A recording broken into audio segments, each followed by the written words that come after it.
बिस्मिल्लाहिर्रहमानिर्रहीम। बच्चों, last time हम लोग पीरियोडिक टेबल के हवाले से ब्लॉक्स पढ़ रहे थे, फैमिलीज पढ़ रहे थे और position of metal non metals की बात कर रहे थे। आज अब थोड़ा सा हम बुक की तरफ चल पड़े हैं। First chapter number 1 second year का लेक्चर नंबर 4 की तरफ आइए। हम उसमें पढ़ेंगे periodic trend in the physical properties. और वो फिजिकल प्रॉपर्टीज़ कौन कौन सी स्टडी करेंगे आप सुनो मेरे बेटा।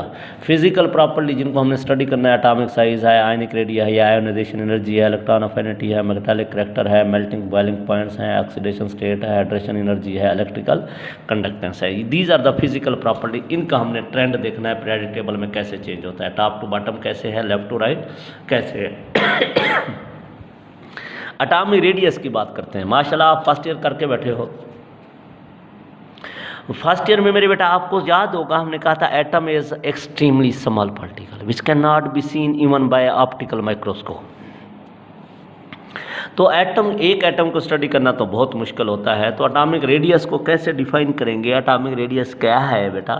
जब दो एटम्स इस तरह बाइंड हो जाते हैं, गौर से सुनो, दो एटम्स आपस में बाइंड हो जाते हैं तो उनके न्यूक्लियस के दरमियान जो फासला होता है उस फासले को हाफ कर दिया जाए तो वो एटॉमिक रेडियस कहलाता है। दो एटम बाइंड हो जाएंगे तो डिस्टेंस बढ़ जाएगा, उसको मालूम करेंगे, उसको हाफ कर लेते हैं बेटा। हाफ क्या कहलाता है? Atomic radius. Half of the distance between nuclei of two bonded atom. Unit क्या यूज़ करते हैं? नैनोमीटर, पिकोमीटर, एंगस्ट्रॉम यूज़ किया जाता है। किन टेक्निक से मालूम करते हैं बेटा? एक्सरे डायफ्रैक्शन प्रोसेस के जरिए या फिर स्पेक्ट्रोस्कोपिक टेक्निक के जरिए हम इनको मालूम कर सकते हैं। अब बेटा variation of atomic radius in the periodic table. आपको पता है पीरियोडिक टेबल में दो चीज़ें होती हैं। अब आपको जल्दी समझ आनी चाहिए। फर्स्ट ईयर का छठा चैप्टर इसी बात पे हुआ था, बिल्कुल तफसीलन छठा चैप्टर इसी बात पे मैंने पढ़ाया था। जब ग्रुप की बात करते हो तो top to bottom in any group जब भी ट्रैवल करते हैं there is success addition of shell, एक एक शेल बढ़ता जाता है, जिससे बेटा shielding effect of inner shell electron भी बढ़ता जाता है। जो ही शील्डिंग इफेक्ट बढ़ता जाएगा hold of nucleus on the valence shell electron decrease होता जाएगा। जो ही न्यूक्लियस होल्ड डिक्रीज होता जाएगा एटॉमिक रेडियाई इंक्रीज होता जाएगा। तो अब दोबारा एक दफ़ा सुनिएगा, टॉप टू बॉटम हमेशा एटम का साइज बढ़ता है। जब भी किसी ग्रुप में टॉप टू बॉटम हम ट्रैवल करेंगे तो एक एक शेल बढ़ता है। शेल बढ़ने से शील्डिंग इफेक्ट बढ़ जाएगा, न्यूक्लियस का होल्ड कम हो जाएगा, एटॉमिक रेडियाई बढ़ जाएगा। When we travel from left to right in the periodic table, periods किसी भी पीरियड्स में हम लेफ़्ट टू राइट ट्रैवल करेंगे तो मेरे प्यारे बच्चे क्या होना है? नो एडिशन ऑफ शेल, किसी शेल का इजाफा नहीं हुआ। जब शेल का इजाफा नहीं हुआ तो शील्डिंग इफेक्ट रिमेन सेम। अब शील्डिंग इफेक्ट का छठे चैप्टर के हवाले से आपको थोड़ा सा भी होना चाहिए कि इनर शेल के इलेक्ट्रॉन आउटर शेल के इलेक्ट्रॉन्स को रिपेल करते हैं।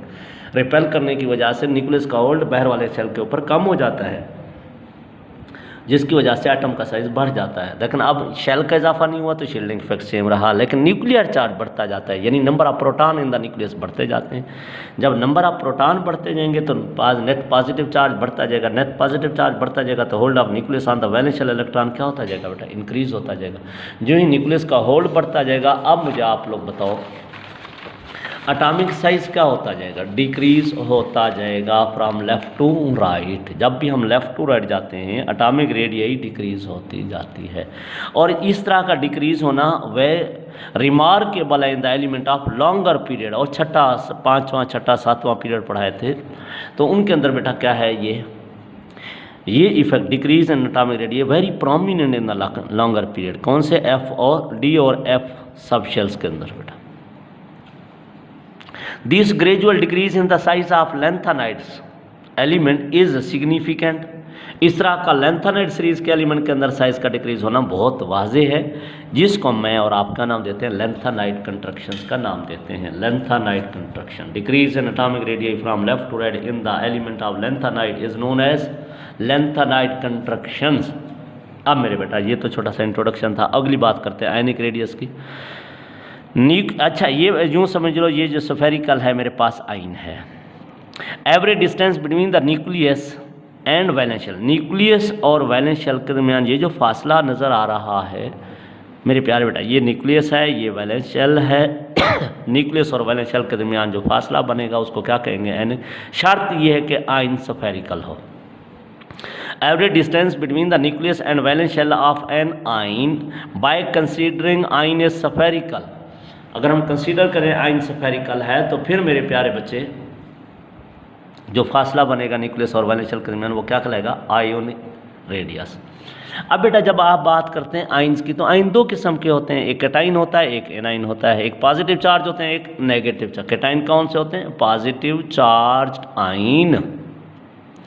दूसरे कौन से होते हैं बेटा? नेगेटिव चार्ज आइन, कैटाइन और एनाइंस। अब मेरी बात तो जो सुनना, कैटाइन कैसे बनते हैं? माशाल्लाह पूरी फर्स्ट ईयर चट कर चुके हैं। Cations are formed when one or more electron are removed from the valence shell of gaseous atom। जब भी gaseous atom के वैलेंस शेल से एक या एक से ज़्यादा इलेक्ट्रॉन निकाल दोगे तो क्या बन जाएंगे? कैटाइंस बन जाएंगे। जो ही बेटा इलेक्ट्रॉन निकालते हैं तो शेल रिमूवल में टेक प्लेस, हो सकता है शेल निकल जाए। Proton to electron ratio increase हो जाती है, प्रोटॉन की तादाद इलेक्ट्रॉन की तादाद से बढ़ जाती है, जिसकी वजह से overall hold of nucleus on the valence shell electrons क्या हो जाता है बेटा? इंक्रीज हो जाता है, जिसकी वजह से कैटाइनिक रेडियई हमेशा समालर हो जाती है अपने पेरेंट एटम से। कैटाइन का रेडियई अपने पेरेंट एटम से हमेशा क्या होता है बेटा? समालर होता है। एक दफ़ा दोबारा सुनिएगा, कैटाइन कैसे बनते हैं? जब हम किसी भी एटम के वैलेंस शेल से एक या एक से ज़्यादा इलेक्ट्रॉन निकाल देंगे, तो इलेक्ट्रॉन निकालेंगे तो हो सकता है शेल भी ख़त्म हो जाए, साथ बेटा प्रोटॉन की तादाद भी बढ़ जाती है, जिसकी वजह से न्यूक्लियस का होल्ड बढ़ जाता है, रिमेनिंग इलेक्ट्रॉन्स के ऊपर साइज कम हो जाता है। अगर इस बात को जस्टिफाई करने की कोशिश करेंगे तो सुनो मेरे प्यारे बच्चे, जस्टिफिकेशन बहुत आसान है। देखो सोडियम एटम था हमारे पास, उसके 3 शेल हैं, पहले शेल में 2 इलेक्ट्रॉन, दूसरे में 8, तीसरे में 1। इसका मतलब 2, 8, 1 इलेक्ट्रॉनिक कॉन्फ़िगरेशन है। इसका मतलब उसमें इलेक्ट्रॉन 11 है, प्रोटॉन 11 है, शेल 3 है। जब इस तीसरे शेल के इस इलेक्ट्रॉन्स को निकाल दोगे तो देखो इलेक्ट्रॉन निकालने से क्या बच गया? 2, 8 पॉजिटिव चार्ज कैटाइन बन गया। अब इलेक्ट्रॉन 10 हो गए, प्रोटॉन 11 हो गए, तो प्रोटॉन की तादाद इलेक्ट्रॉन से बढ़ गई। शेल 3 थे, 2 रह गए, एक शेल भी निकल गया। तो मैंने क्या कहा था? शेल रिमूवल में take place, proton to electron ratio will increase, so hold of nucleus on the valence shell electron will increase. पहले शेल 3 थे, अब 2 हैं, न्यूक्लियस का होल्ड बढ़ जाएगा। तो देखो पहले एटॉमिक रेडियई क्या है? 186 है, अब एनिक रेडियई 102 है। अच्छा, एक और ओल्ड बुक्स के अंदर हम पढ़ाते हैं 95 पिकोमीटर, जो 1920 की बुक दी हुई है 102 पिकोमीटर दिया हुआ है। वो मैंने न्यू बुक वाला लिख तो दिया है, लेकिन ज़्यादा इस्तेमाल ये हुआ है almost first year second year. अच्छा, जब भी हम बात करेंगे बेटा, हमारे पास हो iso electronic cations, iso electronic cation. मेरी बात तो जो सुनिएगा, number of positive charge atom पे बढ़ता जाए, जितना नंबर ऑफ पॉजिटिव चार्ज किसी भी एटम पे बढ़ता जाएगा तो साइज ऑफ एटम उतना क्या हो जाएगा? डिक्रीज होता जाएगा। अब सुनना मेरे बेटा, सोडियम आइन है, मैग्नीशियम आइन है, एल्यूमिनियम आइन है, all these 3 are isoelectronic. क्या मतलब? सोडियम आइन के पास भी 10 इलेक्ट्रॉन, मैग्नीशियम के पास भी 10 इलेक्ट्रॉन्स, एल्यूमिनियम के पास भी 10 electron. All these 3 species contain equal number of electron. जिनमें इक्वल नंबर ऑफ इलेक्ट्रॉन होंगे तो वो आइसो इलेक्ट्रॉनिक स्पीशीज कहलाएंगे। तो ये आइसो इलेक्ट्रॉनिक कैटाइन है। लेकिन मेरे बेटा इलेक्ट्रॉन तो सेम है, लेकिन प्रोटॉन तो सेम नहीं है ना। प्रोटॉन इसमें 11, इसमें 12, इसमें 13। क्यों? सोडियम का एटॉमिक नंबर 11, मैग्नीशियम का एटॉमिक नंबर 12, एल्यूमिनियम का एटॉमिक नंबर 13। तो जो एटॉमिक नंबर होता है वो नंबर ऑफ प्रोटॉन को भी ज़ाहिर कर रहा होता है। तो जितने प्रोटॉन ज़्यादा होंगे उतना न्यूक्लियस का होल्ड ज़्यादा होगा रिमेनिंग इलेक्ट्रॉन्स के ऊपर। जितना न्यूक्लियस का होल्ड ज़्यादा होगा तो मेरे प्यारे बेटा उतना साइज़ कम हो जाएगा। तो इन तीनों में सबसे कम साइज़ एल्यूमिनियम का, फिर मैग्नीशियम का, फिर सोडियम। इन तीनों में सबसे ज़्यादा साइज़ सोडियम का, फिर मैग्नीशियम का। फिर तो कैटाइनिक रेडियई को पूछ ले तो सबसे ज़्यादा सोडियम की, फिर मैग्नीशियम की, फिर एल्यूमिनियम की। अच्छा, यहाँ पे मैंने थोड़ा सा ग्राफ दिया है। जैसे मैंने सोडियम, लिथियम एक ही ग्रुप के एलिमेंट उठाया है। आपको मैं अभी बता रहा था लेफ्ट टू राइट जो ही बताते हैं एटॉमिक रेडियई जो होती है, lithium, sodium, potassium, rubidium, caesium बढ़ती जा रही है। जब आप लिथियम से इलेक्ट्रॉन निकालोगे तो लिथियम के आयन बनेगा, उससे कम साइज हो जाएगा, सोडियम का उससे कम, पोटाशियम का उससे कम, रुबिडियम का उससे। तो हर कैटाइन की रेडियई अपने पेरेंट एटम से कम हो जाएगी। हर कैटाइन की रेडियई अपने पेरेंट एटम से कम हो जाएगी। ये था किसके बारे में बेटा? कैटाइन के बारे में। अब बात करते हैं एनाइंस के बारे में।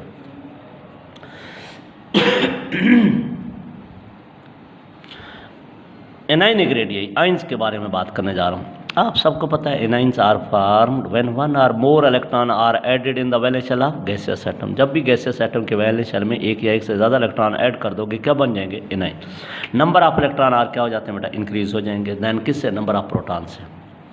जो ही इलेक्ट्रॉन की तादाद बढ़ेगी तो due to electron repulsions overall hold of nucleus on the electrons क्या हो जाएगा बेटा?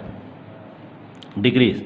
न्यूक्लियस का होल्ड जो ही डिक्रीज होगा न्यूक्लियस का होल्ड, क्या कह रहा हूँ बेटा, जो ही आप एक या एक से ज़्यादा इलेक्ट्रॉन ऐड करोगे तो number of electrons are increase the number of protons, so due to electron electron repulsion overall hold of nucleus on the electrons क्या हो जाएगा बेटा, decrease. So anionic radii become larger, anionic radii become, so मेरे प्यारे बच्चे, मैं और आप क्या कह सकते हैं, anionic radii of atom of an element is always larger than atomic radii, A9 का रेडियाई अपने पेरेंट एटम से ज़्यादा होगा। अब उसके लिए रीज़न बेटा, उसकी लॉजिक सुनिएगा, हमारे एग्जांपल देखिएगा। फ्लोरीन है, फ्लोरीन में एक इलेक्ट्रॉन ऐड कर दिया, अब एक इलेक्ट्रॉन जो ही ऐड करूँगा फ्लोराइड आयन बन जाएगा। अब सुनो मेरे बेटा, ये इलेक्ट्रॉनिक कॉन्फ़िगरेशन है 2 7, ये नहीं, पहले शेल में 2 इलेक्ट्रॉन दूसरे में 7, अब क्या हो गया 2 8 हो गई। पहले इलेक्ट्रॉन 9 थे, अब इलेक्ट्रॉन 10 हो गए। पहले प्रोटॉन 9 थे, अब प्रोटॉन 9 है। प्रोटॉन की तादाद तो वही रही, लेकिन इलेक्ट्रॉन की तादाद बढ़ गई। मैंने क्या कहा था, इलेक्ट्रॉन की तादाद बढ़ने से न्यूक्लियस का होल्ड कम हो जाएगा, न्यूक्लियस का होल्ड कम होने से साइज़ बढ़ जाएगा। जब साइज़ बढ़ जाएगा तो एनायनिक रेडियाई अपने पेरेंट एटम से ज़्यादा होगी। तो फ्लोरीन का एटॉमिक रेडियाई कितना है 72, उसके एनाइन का बेटा क्या है 133 according to new book, new book के मुताबिक ये वैल्यू दी हुई है। तो मेरे प्यारे बच्चे, एनाइन का रेडियाई अपने पेरेंट एटम से हमेशा क्या होता है, ज़्यादा होता है। अच्छा, ऐसा इलेक्ट्रॉनिक एनाइन आ जाए, नाइट्राइड आइन, ऑक्साइड आइन, फ्लोराइड आइन। अब इन तीनों स्पीशीज़ के अंदर इलेक्ट्रॉन की तादाद सेम है। प्रोटॉन की तादाद नाइट्रोजन में, नाइट्राइड वाले में 7, ऑक्साइड वाले में 8, फ्लोराइड वाले में। जितने बेटा प्रोटॉन कम होंगे साइज़ ज़्यादा होगा, याद रखिएगा। जितने प्रोटॉन कम होंगे उतना साइज़ ज़्यादा, जितने प्रोटॉन ज़्यादा साइज़ कम। तो इसका मतलब इन तीनों में सबसे कम साइज़ किसका होगा, फ्लोराइड का, फ्लोराइड्स का। फ्लोराइड का साइज़ कम, ऑक्साइड का ज़्यादा, नाइट्राइड का उससे ज़्यादा। तो नाइट्राइड का साइज़ सबसे ज़्यादा होगा, फिर ऑक्साइड का, फिर फ्लोराइड्स का। अच्छा, इसी तरह मैंने आपको बताया, ये मेरे पास जब भी मैं अभी एटॉमिक रेडियाई जब आपको पढ़ा रहा था, ये एटॉमिक रेडियाई और आयनिक रेडियाई लिखी हुई है, फ्लोरीन, क्लोरीन, ब्रोमीन, आयोडीन। जब भी टॉप टू बॉटम जाते हैं तो साइज़ बढ़ता जाता है। जब इसमें इलेक्ट्रॉन ऐड कर दोगे उसका साइज़ ज़्यादा हो जाएगा, इसके अंदर साइज़ इलेक्ट्रॉन ऐड, इससे साइज़ ज़्यादा। तो एनाइन का साइज़ अपने पेरेंट एटम से ज़्यादा होता जाएगा। एक और बात सुनिएगा, कैटाइन और एनाइन के रेडियाई को हम पीरियोडिक टेबल में डिस्कस करें तो जो वेरिएशन एटॉमिक रेडियाई की होती हैं वही आयनिक रेडियाई की होती हैं। जो वेरिएशन एटॉमिक बेटा radii, atomic radii top to bottom बढ़ती है, तो याद रखिएगा ionic radii, cationic anionic radii भी टॉप टू बॉटम बढ़ेगी।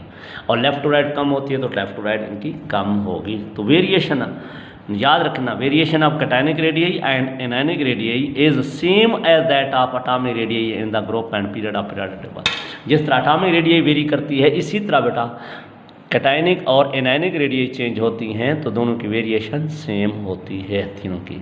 This was all about the atomic radius in the form of atomic radius, ionic radius and cation, ionic, anionic and cationic radius. उम्मीद है आपको बिल्कुल समझ आ जाएगी।